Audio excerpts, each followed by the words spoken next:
आज हमने उच्च अधिकारी से लेकर और निम्न अधिकारी तक जितने थे सबसे संपर्क करने की कोशिश की और कहीं ना कहीं प्रशासन क्या चीज़ होता है आज हमें देखने को मिला कि सब एक दूसरे के ऊपर अपनी जिम्मेदारी जो है वो छोड़ते हुए नजर आते हैं। राष्ट्रीय कामधेनु आयोग की तर्ज पर जो घोटाला हुआ था वही राज्य गौ सेवा आयोग के तहत भी हो रहा है।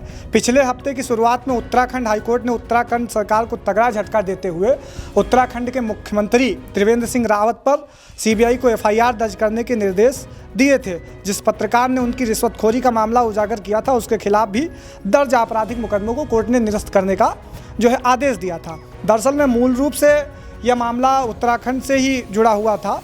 एक पत्रकार थे जिन्होंने ये खुलासा किया था, तो तत्कालीन सीएम जो हैं जो त्रिवेंद्र सिंह रावत हैं झारखंड के प्रभारी रहते हुए उन्होंने भाजपा के एक नेता से करीबन 25 लाख रुपए से दलाली की रिश्वत ली और इस रकम को त्रिवेंद्र सिंह रावत ने अपने जो कुटुंब यानी परिवारीजन हैं उनके खातों में ट्रांसफ़र कराया था। यह सारे पत्रकार आरोप जो है एक पत्रकार ने एक खुली प्रेस कॉन्फ्रेंस में लगाए थे जिस पर उसका बहुत दबाव हुआ, पुलिस के द्वारा उसका बड़ा शोषण हुआ। लेकिन जब कोर्ट ने इस मामले को अपने संज्ञान में लिया तो कोर्ट ने कहा कि मुख्यमंत्री के ऊपर ये एफआईआर दर्ज होनी चाहिए और कम से कम जो जानकारियां दबी हुई हैं वो खुल के आनी चाहिए।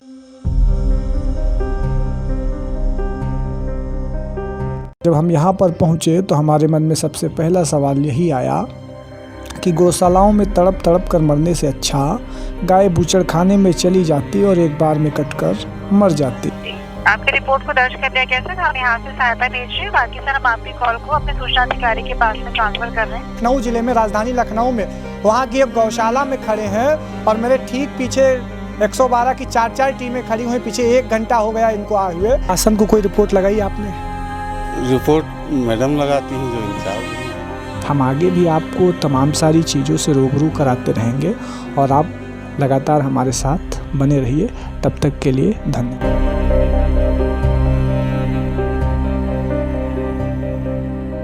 मुख्यमंत्री पर एफआईआर के आदेश को सुप्रीम कोर्ट ने रद्द कर दिया है, लेकिन सवाल यह खड़ा होता है कि आखिर गौ सेवा आयोग का जो अध्यक्ष बन रहे हैं, जिनके नाम पे लाखों करोड़ों के फंड जो है ईजाद हो रहे हैं सरकार की तरफ से, उनको जो है काफ़ी सारी एक मुश्त धनराशि जो है अलॉट की जा रही है और राष्ट्रीय कामधेनु आयोग केंद्र सरकार के संरक्षण में है और जिसका मुख्य काम है कि गायों के ऊपर क्या कुछ करना चाहिए।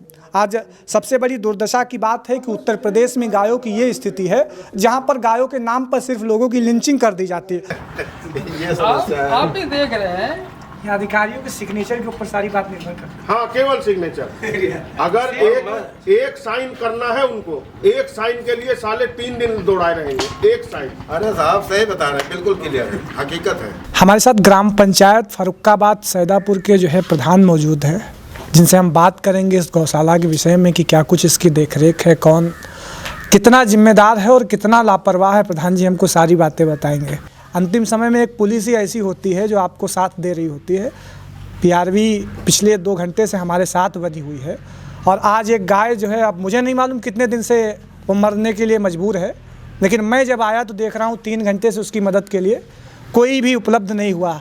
सीएमओ साहब से बात हुई तो सीएमओ साहब ने कहा एक डॉक्टर साहब मर गए हैं, तो उनके परिजन जो है वो जो है बैकुंठ धाम पे हैं। दूसरे को हमने रेफ़र किया और दूसरे वाले अल्लू नगर गांव यहाँ से मुश्किल से 5-6 किलोमीटर हो गए, तो आधे घंटे से वो भी पहुँच ही रहे हैं।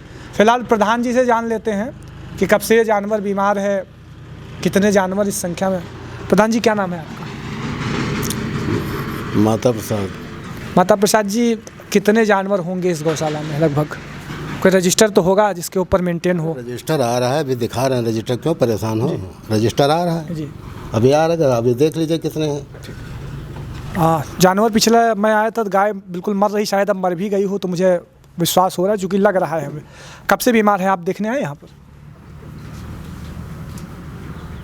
सचिव साहब देखने आए, गाय देखने आए? आपके भैया संरक्षण में आपकी ग्राम पंचायत में है, आप इसके दिशा निर्देशन संरक्षक हैं, तो एक जिम्मेदारी बनती है कि सुबह गाय तो हिंदू धर्म में पूजनीय है लोग। जी, अरे हम आते हैं, डेली आते हैं यहाँ। बीमार थी किसी बीमार है, डॉक्टर साहब आते हैं, अभी भी आ रहे हैं डॉक्टर साहब, फिर आ रहे हैं, डॉक्टर इलाज कर रहे हैं। ऐसा नहीं कि डॉक्टर साहब यहाँ नहीं आते, डेली आते हैं डॉक्टर साहब। अच्छा, आज देखने के लिए आए थे? आज देखने के लिए आए थे? अरे आ रहे हैं भाई, क्या अभी इतनी जल्दी थोड़े आ जाएंगे? नहीं, सुबह से। सुबह अगर आएंगे तो 9-10 बजे आए होंगे, वो 9-10 बजे आते हैं। डेली आते हैं। कुछ बताएं गौशालाओं के बारे में, चारे का क्या प्रबंध है, कैसे बजट क्या है? हम आज थे नहीं तो हम क्या बताएं, जो हम थे नहीं यहाँ पे। हमारे यहाँ आपसे बता दें कि चारे की व्यवस्था है, पानी की व्यवस्था है, सूखा भूसा और पानी पीने को मजबूर है। बिल्कुल। बजट कम आ रहा है? बजट मेरा बजट ही पूरा नहीं आ रहा है। अच्छा, और बताइए। बजट जो है हरा चारा यहाँ आता था, जी। पैसा न मिलने के कारण हरा चारा बंद हो गया। कौन देगा भाई? जब पैसा नहीं आएगा तो कौन देगा? हम कम से कम 1,00,000 कुछ हज़ार रुपए उसके बाकी हैं, चारे वाले के, इटौंजा से आता है, सारा हमने लगा करके दे भी दिया है। और ये हुआ कि हरे चारे से इसका कुछ विटामिन बनेगा। जब पैसा आएगा तभी हम कर पाएंगे, और नहीं तो 30 रुपये वही मजबूरी पीछे भूसा आ रहा है, जो कम से कम काफ़ी पैसा बकाया भी है उसका भी। 30 रुपये प्रति जानवर आ रहा है, यानी कि जो है 30 रुपये जी। जी। तो कितना जानवर होगा समथिंग? अरे जानवर लमसम 100 के लमसम होगा, 100 के आसपास। तो तकरीबन फिर भी एक अच्छा खासा बजट हो गया। सचिव साहब, बाकी भी पैसा है, 4 के आसपास पैसा बाकी भी हो चुका है। अच्छा, 4 के ऊपर है पैसा बकाया वो है। है 4 लाख के आसपास। जी। भूसा वाला भी इनकार करता रहे, वो भी इनकार कर रहा है, पिछली बार बड़ी मुश्किल में डाला है। उससे बात करते भैया डाल दो, गाय है, हिंदू धर्म की गाय है, उसको डलवा भाई पैसा नहीं आ गया तो हम क्या करेंगे? तो ये प्रधान जी हैं और जो सीधे तौर पे कहते हुए नज़र आ रहे हैं कि कहीं ना कहीं शासन की लापरवाही इसमें, और शासन की तरफ से जो बजट आने की कोशिशें कही जा रही हैं और कहीं ना कहीं कोई पैसा नहीं आ रहा है। तो प्रधान जी सिस्टम के ऊपर थोप रहे हैं, और सिस्टम प्रधान जी के ऊपर, कि कहीं ना कहीं ये गायों की किस्मत कभी संवरने वाली नहीं। जिन गायों के नाम पे लोगों की लिंचिंग कर दी जाती है, लोगों को मार दिया जाता है, आज वही गायें तिल तक मरने के लिए मजबूर हैं। जो गायें बूचड़ खाने में जाकर एकदम से मर जाती थी, मेरे यहाँ नहीं है, और जो है चारे की मेरे यहाँ कमी नहीं, वो आज चारे की कमी नहीं, मगर भूसा केवल सूखा भूसा खाने के लिए गाय मजबूर हैं। अब इसमें शासन की गलती है, प्रशासन की गलती है, स्थानीय ग्राम पंचायत की गलती है। अगर पंचायत की कोई गलती नहीं, मैं नहीं मानूंगा। अगर मुख्यमंत्री जी इस बात को सुन रहे हैं, तो अगर ग्राम पंचायत को पूरा पैसा नहीं अलॉट करा रहे हैं, तो कम से कम जो ये राज्य गौ सेवा आयोग के नाम पे बड़े बड़े फंड पे कुंडली मार के जो लोग बैठे हुए हैं, कम से कम इसको सुने और इसको चेते। अभी इस ग्राम पंचायत के सचिव भी यहाँ आ रहे हैं, उनसे भी जानेंगे कि उनका इन सब पर मसले पर क्या कहना। फिलहाल हमारी फर्स्ट प्रायोरिटी यही रहेगी, अगर ये गाय की किसी तरह जान बच जाती है तो हम अपने आप को जो है वो सौभाग्यशाली समझेंगे। उत्तर प्रदेश सरकार ने साल 2019 और 20 के बजट में गौसेवा कल्याण के लिए करीब 500 करोड़ रुपए आवंटित किए थे। उन्होंने शराब की बिक्री पर विशेष फीस अधिरोपित की, जो करीबन 165 करोड़ रुपए का राजस्व था, वो निराश्रित और बेसहारा जो आप ये गौवंश देख रहे हैं, इसके लिए कि इनका भरण पोषण हो सके। जो लोग इन गायों की देखभाल करेंगे, ये सरकारी आंकड़ा मैं अपने दर्शकों को बता रहा हूँ कि उन्हें प्रति गाय के 30 रुपये प्रतिदिन, लेकिन गायों की जो स्थिति है, जो सूखा भूसा खा रही हैं, तो लग नहीं रहा कि इनको 10 रुपये भी प्रतिदिन के हिसाब से मिलता होगा। इस हिसाब से एक गाय का करीब 900 रुपये का प्रतिमाह हो रहा है। और जिस हिसाब से गायों की ये स्थिति दिख रही कि गाय भूख और प्यास से मरने के लिए बेचैन है, आज यहाँ पर कोई डॉक्टर भी नहीं है जो कम से कम इनकी सेवा के लिए उपलब्ध हो सके। हमने मौजूदा तौर पे डायल 112 को फ़ोन किया, इतनी ज़रूर सेवा उपलब्ध हुई कि आज पुलिस महकमे के अधिकारी यहाँ पर उपस्थित हुए हैं और कम से कम उन्होंने इसका संज्ञान लिया है। और अगर हम राज्य गौ सेवा आयोग के अध्यक्ष की बारे में बात करें, जो आदमी एक बार अध्यक्ष बन जाता है, इसके नाम पर बहुत बड़ी रकम का आवंटन होता है, जो अपने आप में ये व्यक्ति उस पर कुंडली मारकर बैठा रहता है। करीब 900 रुपये प्रति गाय प्रति महीने के रूप में आने वाले ये जो पैसा आ रहा है, इस पर एक बहुत बड़ा घोटाला हो रहा है, और जो कि अपने आप में सरकार को बड़ा चेतने की आवश्यकता है। और उत्तर प्रदेश की योगी आदित्यनाथ सरकार ने जो 19-20 का बजट पेश किया था, उसमें 247 करोड़ रुपए जो ग्रामीण क्षेत्रों में गोवंश का रखरखाव, लावारिस गोवंशीय, और करीबन 448 करोड़ रुपए जो है वो यहाँ की व्यवस्थाओं के ऊपर दिए गए। शहरों का एक अलग बजट था। कुल मिला के अगर हम कहें तो करीबन 750 करोड़ रुपए का उत्तर प्रदेश का सरकार का बजट है जो गौशालाओं के ऊपर है। लेकिन ऐसी स्थिति देखकर हमें लगता है कि मुख्यमंत्री जी को इस पर एक बड़ी जांच कराने की आवश्यकता है कि आखिर जो फंड रिलीज हो रहा है वो जा कहाँ रहा। क्या जा रहा आप अभी तक? नहीं तो मेरा रोस्टर है ना, मेरे पास एक गांव तो है नहीं। हाँ ठीक बात है। तो आप मतलब क्षेत्र में ही थे? हाँ मैं तो क्षेत्र में ही था। कहाँ थे इससे पहले आप? क्या? अरे अभी वहीं भी चलना है थोड़ा सा। जहाँ मेरा रोस्टर है वहाँ था मैं। ओके ठीक है सर, थोड़ा सा रजिस्टर वगैरह का प्रबंध कराएं तो देख ले, विजुअल ले ले, चूँकि हमें भी अब भाई प्रधान जी का ये कहना है पैसा नहीं आ रहा है, तो कम से कम शासन झूठ नहीं बोल रहे हैं तिवारी जी। नहीं, वही मैं कह रहा हूँ। मैं झूठ वही नहीं मैं बोलता। कह रहा हूँ। हमने ये भी बता दें 100 के हेरफेर जानवर। कम से कम आपकी बातें वहाँ तक पहुँचेंगी तो फंड रिलीज होगा। हम बहुत बातें भेज चुके हैं। हाँ बहुत बातें भेज चुके हैं, इतनी बातें भेज चुके हैं कि रिकॉर्ड खत्म हो गया। ठीक बात। 3 महीने से मेरा भूसा चारा नहीं आ रहा, इसके लिए कोई वो नहीं हो रहा है। भाई हम तो कोशिश कर रहे हैं, पूछ रहे हैं हम, यहाँ तरह से ऊपर तक हम बात कर चुके हैं। काम करो आप जरा लाइव चलाइए। ब्लॉक से भी हमने कह दिया है कि मेरे बस के बाहर हो जाएगा। वीडियो में बजट का क्या प्रावधान है, तो कम से कम नहीं आ रहा तो शासन को हम इस बारे में। बजट 3 महीने से नहीं आया है, ठीक है, उधारी पे चल रहा है ये गौशाला।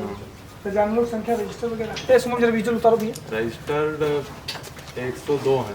अरे कम से कम हम ऐसे कैसे मान ले, कुछ लिखित रिकॉर्ड तो होगा ना। नहीं तो हम आपको क्यों दिखाएं? हाँ क्यों दिखाएं आपको? भाई मीडिया हैं? तो भाई, मीडिया है तो आपको क्या कोई रिकॉर्ड दिखाएगा क्या? अच्छा तो ठीक है, ऑन कैमरा ले लो भाई और कि कैमरा ले लो, उससे क्या मतलब? ओके कोई बात नहीं। नहीं अगर आप नहीं दिखाना चाह रहे नहीं तो मेरे अधिकारी से आप बात करिए। हाँ, तो मैंने आपके अधिकारी भाई आपको तो रजिस्टर दिखाना जो है जिम्मेदारी नहीं है आप क्या है, अपना कार्ड दिखाइए पहले। अच्छा आप भैया जरा सब कुछ उतारना है 1 मिनट कि जो है सचिव साहब जो है कि ये प्रेस से बदतमीजी की जो है हदें हैं। आप जरा सब कुछ उतारना, कम से कम अभी एसडीएम बीकेटी को जवाब देना होगा इस पर, और जवाब देना होगा जिनके उच्च अधिकारी हैं। ठीक देख लिया आपने? हाँ डॉक्टर साहब है?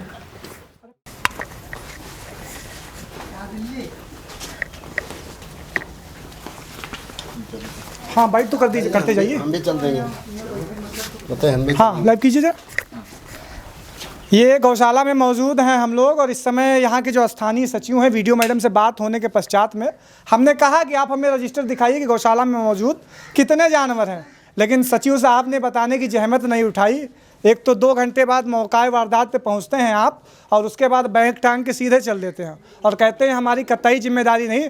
अब इस पर जवाबदेही तय होगी मुख्यमंत्री योगी आदित्यनाथ की, जवाबदेही तय होगी एसडीएम बीकेटी की, और जो यहाँ के सीएमओ साहब हैं उनकी जो है जवाबदेही तय होगी कि आप आखिर कर क्या रहे हैं। इस तरह से पीठ दिखाकर भाग रहे हैं कि जैसे कि कोई जो है प्राइवेट मुलाजिम हो, सरकारी होने की बजाय। तो अगर सरकार के आला अधिकारी इस बात का संज्ञान ले तो बड़ी खुशी होगी कि गौशालाओं में जो है बंदर बाट के नाम पे क्या कुछ खेल चल रहा है। आगे भी आपको अवगत कराएंगे, और इनके सीनियर अधिकारी, यहाँ तक सचिव साहब ने बाइट देने की भी जहमत नहीं उठाई। आज गाय बेचारी बेमौत मरने को जो है वो अपने आप में तड़प रही हैं कि इससे अच्छा गायों को अगर जो है हम कटाने के लिए भेज देते तो एक बार में वो मर जाती जो जहाँ पे रहती थी। और आज तो गाय बेचारी जो है वो तड़प तड़प के मरने के लिए तैयार है। आगे भी क्या कुछ रहता है हम आपको बताते हैं। कैमरे के पीछे शुभम है, मैं आयुष तिवारी हूँ, और इस समय हम बीकेटी की एक गौशाला में मौजूद हैं।